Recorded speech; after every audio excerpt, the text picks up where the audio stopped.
جناب قیوم نظامی صاحب deputy speaker شورا ہمدرد، میں ان سے گزارش کروں گا کہ وہ آج کے موضوع کے اوپر ہماری رہنمائی فرمائیں۔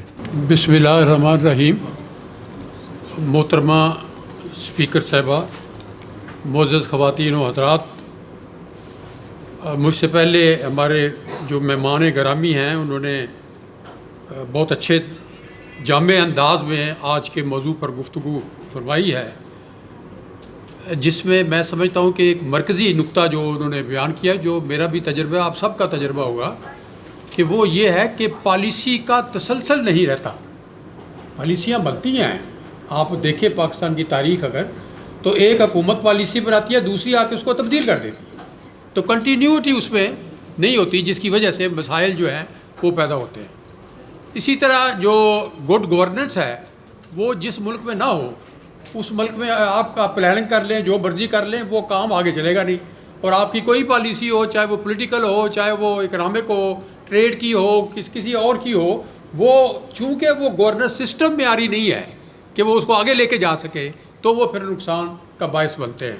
میں سمجھتا ہوں کہ ہمیں ضرور یہ جو ہمارے ہمدرد شورا کے محترم اراکین ہیں، ان کا ہمارا یہ فرض ہے کہ ہم خراج تحسین بھی پیش کیا کریں ہمدرد فاؤنڈیشن کو، کہ جو مسلسل ہمارے جو حکیم سعید شہید ہیں ان کی جو شاندار روایات ہیں، کہ وہ کراچی ہو، لاہور ہو، راولپنڈی ہو یا پشاور، وہاں پر فکری نشستیں ہر ماہ کرتے ہیں، اور ان فکری نشستوں میں عوامی اور قومی مسئلے جو ہیں، سماجی مسئلے، ان کے اوپر گفتگو ہوتی ہے، جو انفارچونیٹلی ہمیں الیکٹرانک میڈیا میں بھی اور پرنٹ میڈیا میں بھی، سوشل میڈیا میں ان پہ گفتگو ہی نہیں ہوتی۔ جیسے آج ہم بحث کر رہے ہیں کہ بھئی یہ جو گھروں کے مسائل ہیں، اس کے آپ دیکھیں سارا ہمارا سوشل میڈیا خاموش ہے کوئی، اور جس طرح دوسرے بھی ہمارے مسئلے ہیں، ہمارے عام آدمی کے مسائل نہیں ہیں، بلکہ وہ جو شخصیات ہیں ان کے بارے میں بحثیں آپ کو سننے کو ملتی ہیں صبح سے شام تک۔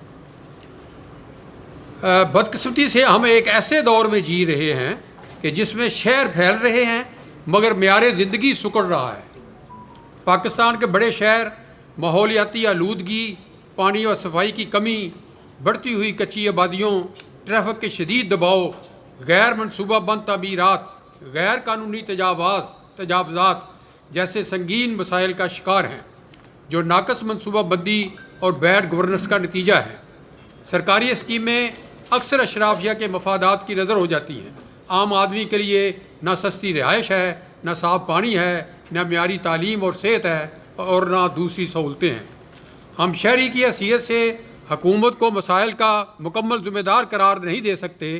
ہمارے مسائل ہماری اجتماعی ذمہ داری ہے، یعنی یہ بھی ایک مسئلہ ہے کہ ہمارے جو شہری ہیں، جو اہم ہیں، ہم اپنا حق تو مانگتے ہیں مگر فرض پورا نہیں کرتے۔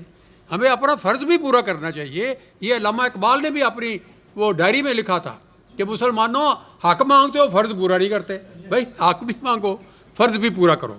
حکومت اپنا آئینی فریضہ نیک نیتی اور دیانتداری کے ساتھ پورا کرے، اور ہر شہری کے حقوق حاصل کرنے کے ساتھ اپنے شہری فرائض بھی ادا کریں۔ وہ ریاست کو پورا ٹیکس دیں، قانون کا احترام کریں، ہر شہری مسائل کے حوالے سے حکومت سے تعاون کریں۔ اب میں آپ کو جو اس کا، میرا خیال ہے آپ اتفاق رائے کریں مجھ سے، کہ جو بنیادی مسئلہ ہے، جو ہمارے مسائل ہیں، آج کے عوام کے مسائل، اس کی مین وجہ یہ ہے کہ ہمارے مسائل کا واحد حل بااختیار مقامی حکومتیں ہیں۔